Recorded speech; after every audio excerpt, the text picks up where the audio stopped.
What's up, guys? Welcome back to the Mic Check Podcast. This is T Word. Thanks for tapping in. Today, we're going to talk about the biggest fight in boxing, the mega fight between Terence Crawford and Errol Spence Jr., set to take place on July 29th in T-Mobile Arena in Las Vegas. Before we get into this video, don't forget to hit that like button, subscribe to the channel, donate to the Cash App, and coming soon, we're going to be enhancing our Patreon memberships to give you exclusive content only available on that platform, so be on the lookout for that. All right, so briefly, today's topic for this video is going to be Terence Crawford recently appeared on The Breakfast Club.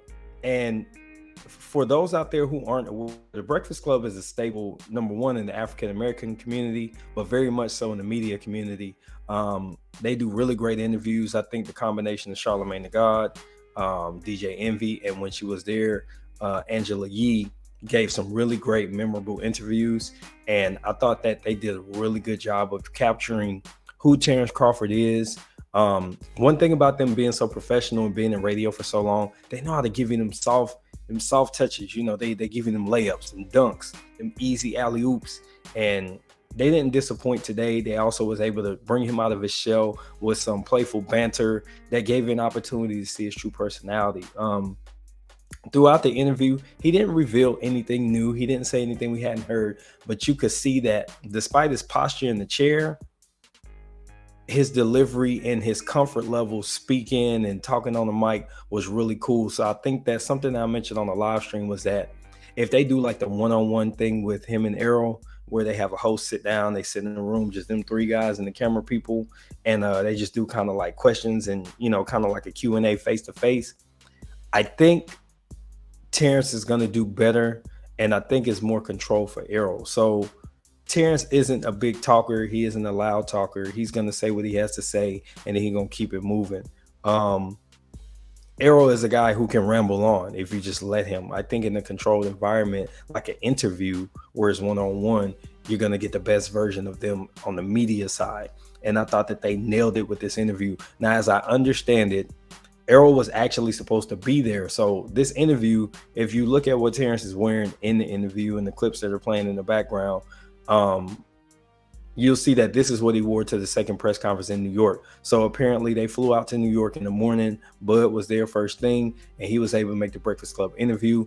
Errol was supposed to be there, but his flight from LA was delayed, so he didn't get to make it. And that kind of explains why he seemed like he was a little bit irritable at the press conference. Like, being delayed in the airport recently happened to me. That'll piss you off and put you in a bad mood and really set you back for the rest of the day. So maybe that's what was going on with Errol from that perspective. But to focus on Terence, because this was his interview alone, it was a pleasant surprise to see it pop up like, yo, Bud is on the Breakfast Club. I don't think he'd ever been there before. Now, I know Errol's been up there, but they gave him some good questions and asked him about, you know, your perspective on the rematch clause. And he basically made it clear, like, man, if he want a rematch, he can get one because I'm going to win. So I don't have to ask for a rematch because that's how it's going to go. Charlamagne made it clear that he's Team Spence, and Bud just let him know, like, you said that you was picking Errol some time ago. Stay on that side of the street. You know, these guys have really drawn a line in the sand with the media people that have picked the team, and they're sticking to their guns, and I like that. Ain't no flip-flopping over here. You know, be with who you with and stay over there. And then after the fight, we could talk about it. In addition, without talking strategy, because they were trying to pull certain things out of him, and he was smart enough not to give strategy. But I just overall want to give kudos to Bud for this interview, because I thought it was the best media appearance I've ever seen from him.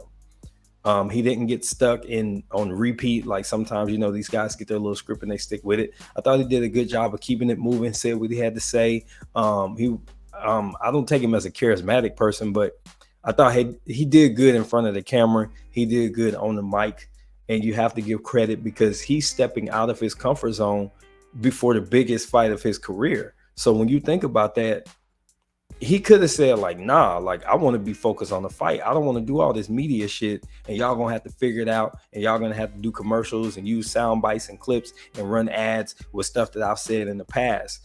But instead, he's actually being a willing participant in these media runs, and, you know, he's trying to give it what he has, and you got to give credit for that. These are two really big important fighters to the welterweight division right now, stepping out on the limb to do this marketing in the middle of camp.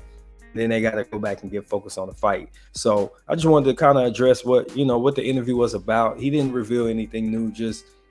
He just let it be known, hey, I'm coming to win, and I plan on beating Spence, and I don't need no damn rematch. Is basically what I got from it. And he made sure Charlamagne knew, keep your ass over there, bro.